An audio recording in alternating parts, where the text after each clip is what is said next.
So here's the thing. I've never been a very extrovert guy. There were moments in the late 80s, particularly where I was an extrovert. That usually involved alcohol.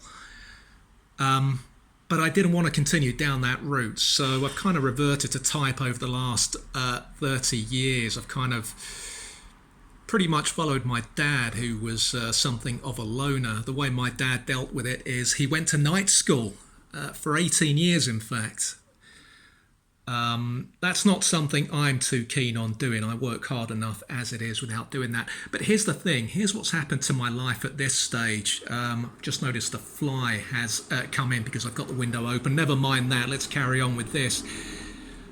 I don't really see many people, but what's happened to me is I do mix in geriatric circles. That is what I've been reduced to. I've not got the most expressive of faces, and if I spend time with people, I tend to adopt their gestures.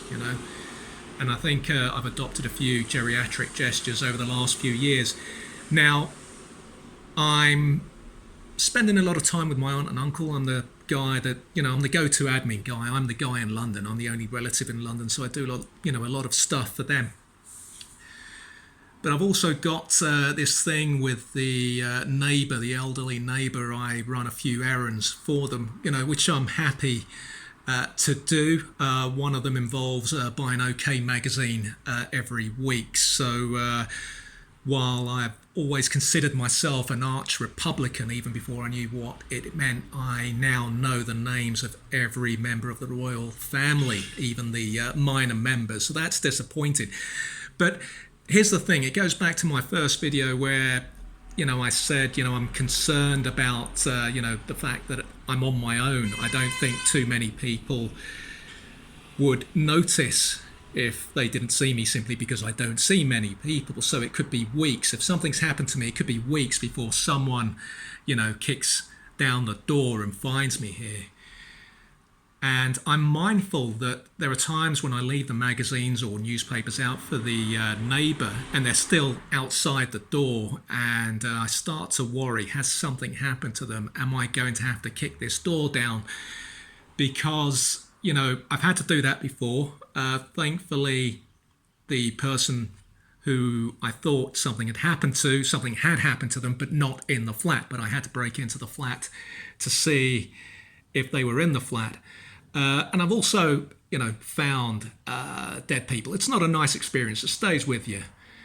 So that's my concern, If I've put the magazine out in the morning and it's still there, 7 or 8 hours later, I'm thinking, do I text? Do I find out if they're okay?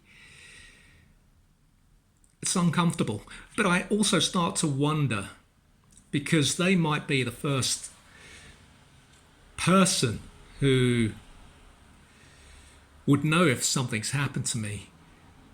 Do they check on my door to see if something might have happened to me? If I haven't responded to any of their texts, are they thinking, has something happened to Daniel? Do I need to get someone involved here? The fact that I'm in that geriatric circle and I'm making that commitment to these people, I'd like to see that same kind of commitment coming this way too. Are these people worrying about me? And the reason I do these things, apart from it's the right thing to do, is I worry 30, 40 years down the line, if I somehow buck the family trend and I'm still knocking around, I would like to have this kind of neighbour.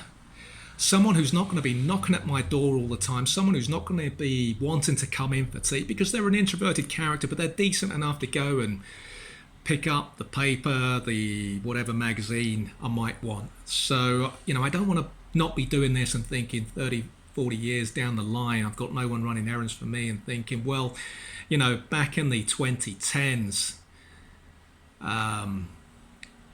you declined to run these specific errands for people. So, but that's my concern. It goes back to, if something happens to me, who's going to find me? And also, I'm kind of dressing up every night. I've noticed that, rather than, it's summer now, it's hot. I don't want to be going to bed just a pair of boxer shorts or, a vest and some boxer shorts in case, I have a heart attack during the night, and when the door eventually gets kicked down sometime in the autumn, they find me there and they think, oh, this guy, look at the state of him. He was sleeping in the nude. These are things I worry about. My imaginary son, he's not going to be, he's not much old. 9 years old, been 9 for quite a few years now, but he's got no inclination to get involved and help. This is tailing off badly now. I'm going to wrap it up.